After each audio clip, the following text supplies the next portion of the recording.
Tu café se enfría solo. Nunca lo has visto calentarse solo.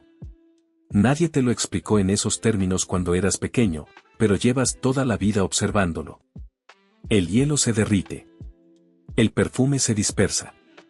Las cosas se desordenan solas pero nunca se ordenan solas. La madera se quema y produce calor y ceniza, pero el calor y la ceniza nunca se convierten solos en madera otra vez. Hay una dirección en el universo. Las cosas van de cierta manera y no de la otra. Eso tiene un nombre. Tiene ecuaciones. Tiene 4 leyes que son, según algunos físicos, las leyes más fundamentales del universo porque determinan qué es posible y qué no lo es, no solo en tu cocina sino en las estrellas, en los motores, en los seres vivos, en el destino final del cosmos. Se llama termodinámica. Y una vez que la entiendes, el universo parece diferente. La termodinámica nació de una pregunta práctica y urgente. Era el siglo XVIII. La revolución industrial estaba transformando Europa. Las máquinas de vapor movían fábricas, bombas de minas y eventualmente locomotoras. Y los ingenieros que construían esas máquinas tenían un problema que no podían resolver completamente. ¿Cuánto trabajo útil puedes extraer del calor? No en teoría. En la práctica real, con vapor y pistones y combustible que cuesta dinero. ¿Hay un límite? ¿O con mejor ingeniería puedes acercarte indefinidamente a convertir todo el calor en trabajo? Nicolas Léonard Sadi Carnot, un ingeniero militar francés de 26 años, publicó en 1824 el análisis que respondió esa pregunta de manera tan fundamental que todavía es la base de todo lo que sigue. Carnot demostró que hay un límite.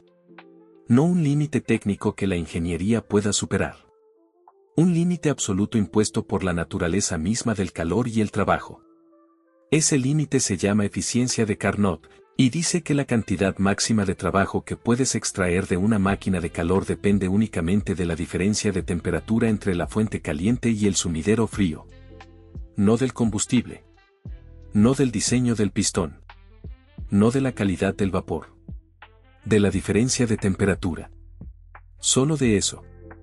Para entender por qué hay un límite necesitas entender qué es el calor. Esta es la parte donde la termodinámica del siglo XIX fue radicalmente diferente de lo que la gente intuía. Antes de mediados del siglo XIX, la hipótesis dominante era que el calor era un fluido sin masa llamado calórico que fluía de los cuerpos calientes a los fríos. Un cuerpo caliente tenía más calórico. Un cuerpo frío tenía menos. El calor era una sustancia. Esa idea era intuitivamente plausible y completamente equivocada. James Prescott Joule, en una serie de experimentos brillantes entre 1843 y 1850, demostró que el calor y el trabajo mecánico eran formas de la misma cosa. Calor es movimiento. Específicamente, es el movimiento desordenado de las partículas que componen la materia. Un gas caliente no tiene más de ningún fluido. Tiene partículas que se mueven más rápido, que vibran con más energía, que chocan entre sí y contra las paredes de su contenedor con más fuerza. Enfriar gas significa reducir el movimiento promedio de esas partículas. El trabajo mecánico, el movimiento organizado de objetos, y el calor, el movimiento desordenado de partículas, son la misma moneda con 2 caras. Puedes convertir una en la otra. Pero la conversión no es perfecta en ninguna dirección, y la razón por la que no es perfecta es la clave de todo. La primera ley de la termodinámica establece que la energía no se crea ni se destruye. Solo se transforma. La energía que entra en un sistema más la energía que ya tenía es igual a la energía que sale más la energía que queda. Siempre. Sin excepciones. Cuando quemas gasolina en el motor de un coche, la energía química del combustible se convierte en energía cinética del coche, en calor que se disipa en el escape y en el motor, en sonido, en desgaste de los componentes. La suma de todas esas conversiones es exactamente igual a la energía química que tenía el combustible. Nada se pierde. Todo se transforma. Eso ya elimina una clase entera de fantasías. Los motores de movimiento perpetuo que crean energía de la nada son imposibles porque violarían la primera ley. Pero hay otra clase de fantasía que la primera ley no puede eliminar. La del motor que convierte el calor completamente en trabajo, sin ninguna pérdida.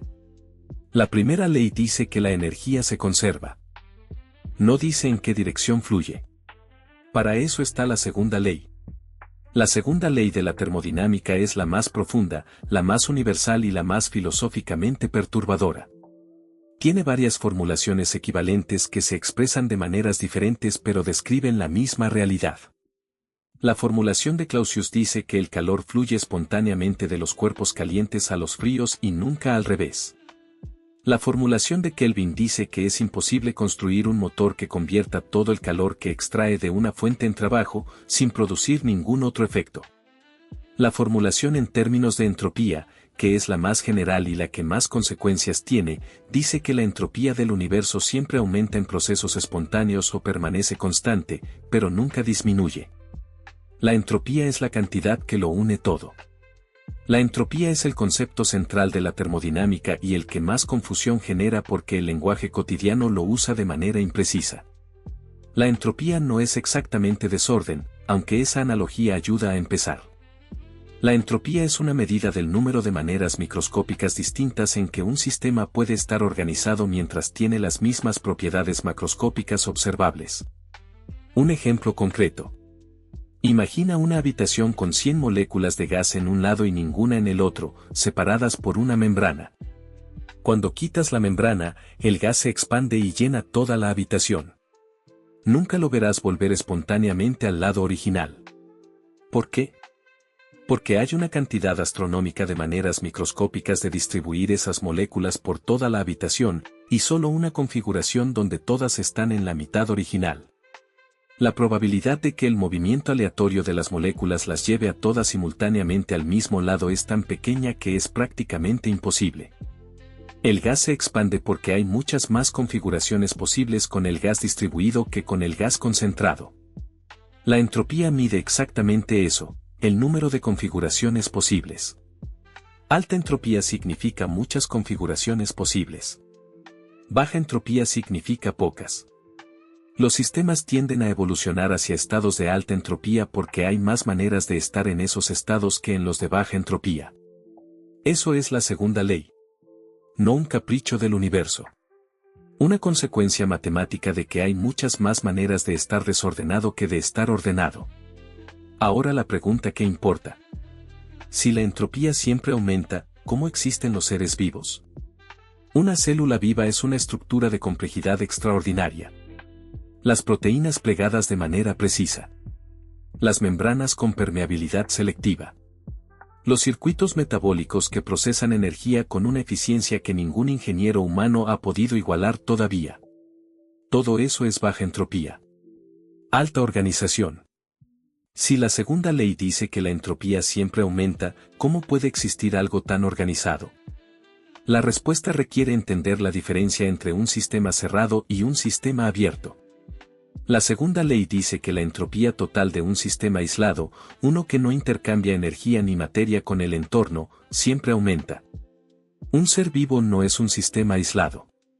Absorbe energía del entorno, en forma de alimento, de luz solar en el caso de las plantas, y expulsa desechos con mayor entropía de la que tenía la energía que absorbió. Un ser vivo reduce su propia entropía a costa de aumentar la entropía del universo que lo rodea. La vida no viola la segunda ley. La usa.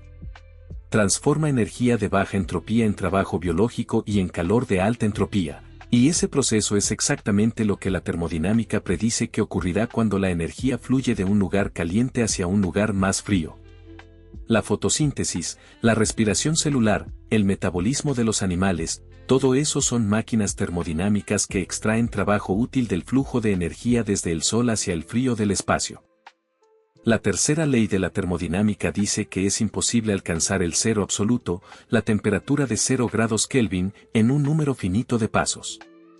0 Kelvin equivale a menos 273,15 grados centígrados. A esa temperatura, el movimiento térmico de las partículas sería mínimo. La entropía sería mínima. Las reacciones químicas y físicas que conocemos serían esencialmente imposibles. Los laboratorios modernos han llegado a temperaturas de billonésimas de grado sobre el cero absoluto usando técnicas de refrigeración por láser y otros métodos sofisticados. Pero el cero absoluto exacto sigue siendo inalcanzable. No porque la tecnología sea insuficiente, sino porque la tercera ley dice que siempre hay algo más que extraer, siempre hay un último paso que requiere infinitos pasos intermedios. Y la ley cero, que se llama así porque fue reconocida después de las otras tres pero es más fundamental que ellas, establece algo que parece trivial hasta que piensas en sus implicaciones. Si el objeto A está en equilibrio térmico con el objeto B, y el objeto B está en equilibrio térmico con el objeto C, entonces A y C están en equilibrio térmico entre sí. Eso suena como álgebra básica. Y lo es. Pero su implicación es la que hace posible medir la temperatura. La ley cero justifica la existencia de los termómetros. Un termómetro funciona porque cuando lo pones en contacto con un objeto, el mercurio o el alcohol o el cristal de cuarzo en el termómetro alcanza el equilibrio térmico con el objeto que mides. Si el termómetro también está en equilibrio con una escala de referencia, puedes comparar temperaturas de cosas que nunca han estado en contacto entre sí.